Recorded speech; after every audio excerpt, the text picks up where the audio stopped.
what has our favourite Chinese multi-hyphenate long-haul traveller been up to this week? Find out on the Yibo Weekly. Friends, I'm struggling a little bit today with a head cold, and I tossed up not making this, but there's not a great deal to say, and it would be a pity to skip one and miss my streak. So let's push through. You may remember that when we spoke last week, Yibo was in New Zealand. On Friday, the Lacoste from Yibo collection, the limited specialty capsule wardrobe thing, it was said at the time that it would be available throughout Asia Pacific some point in October. Well, on Friday, the last day of October, it went on sale in Japan, online and in stores. And online, at any rate, was sold out within an hour. If you managed to get something, please leave a comment. I would love to enjoy that vicariously through you. So on Saturday, the movie channel in China, which is I think it's channel 6 on. It's one of the channels on CCTV, which is this network that is in every Chinese home. The movie channel on Saturday played a double bill of Yibo films. They played Film Police Unit, which he's not the lead actor of, but nobody seems to remember that. As a friend of mine said on Blue Sky, they played, it was consciously marketed as a Yibo double bill. But anyway, they played Film Police Unit, and then they played One and Only.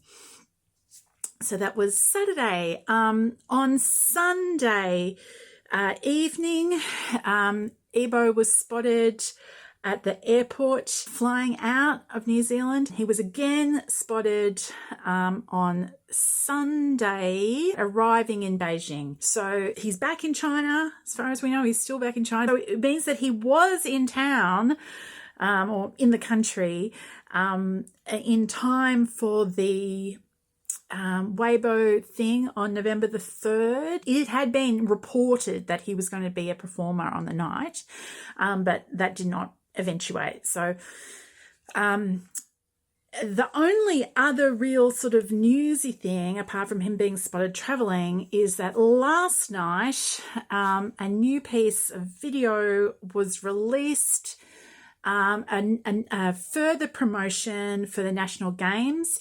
Yibo did a theme song for the National Games that was released a couple of weeks ago, his last song that was released. And there's been a couple of, during the week, a couple of bits of him speaking to camera, which looks as though it was filmed at the same time as the music video for the song was filmed. So presumably some time ago, of him, encouraging the athletes or whatever, saying generally, yay, the games is coming sort of stuff for camera. That's a little bit of that was released during the week, but last night a new piece of video was released that looks as though it's brand new, like it's been filmed in the last couple of days is what it looks, is in terms of his hair, because his hair is just a little bit shorter. It looks like he's had a little bit of a trim. In that, he's again encouraging the athletes, and I think he was actually talking about the torch relay. There's going to be a torch relay. The games themselves opening on Sunday, this coming Sunday, but the torch relay will be, of course, before the games.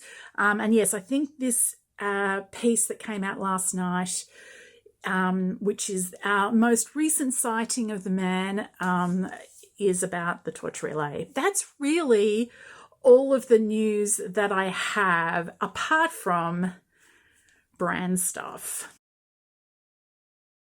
Okay, so the big brand story this week is YAYA. Yibo recontracted with them, and it's his beginning of his third year. It started on October the 31st. They've got a new title they were advertising. He's now the Chief Global Brand Ambassador.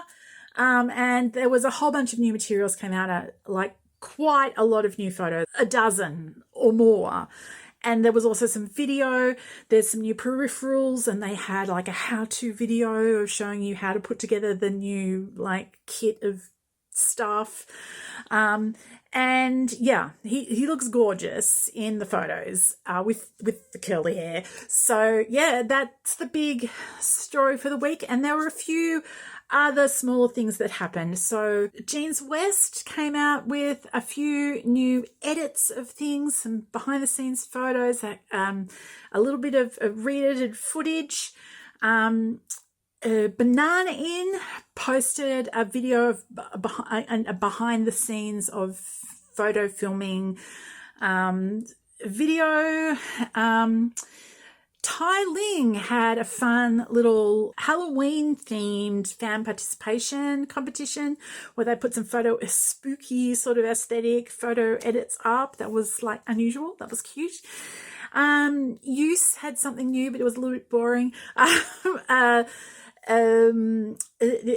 Lifespace put out a new photo of Yibo looking longingly at a long-stemmed rose for no discernible reason, but you know, it's a gorgeous photo.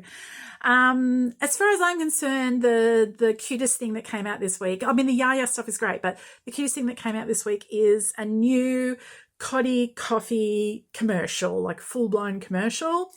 And it's the start of the warm coffee season spot. So in China, I have been told the default way to drink coffee is actually iced coffee. Iced coffee is standard. Where I'm from, if somebody says, you know, do you want a coffee? They are meaning a warm coffee. A hot coffee. Because apparently in China it's like the other way. It's like iced coffee is standard and warm coffee is like special. So anyways, this was the beginning of warm coffee season and they've got him like in this whole little house looking cozy, and it's very cute. So really not a lot happened this week. He was out of town or in transit most of it, so that's not really surprising. To look forwards, well, it's Double 11 this coming week, so I'm assuming a number of the brands will have stuff out for Double 11 because it's a big shopping kind of thing. There's the games coming up, and there may be more Yibo material associated with the games. Like, you know, they've had a number of things, so there may be more. Apart from that, obviously, it's now November, and we were told, it was announced on the news that Exploring the Unknown 2 would be out November, December, so, you know, any time now. But apart from that, I don't really have anything concrete. I will send us away with a little bit of the cozy Cotti Coffee commercial, and I hope you all have a wonderful Yibo Wednesday. 比如送自己一杯暖咖啡。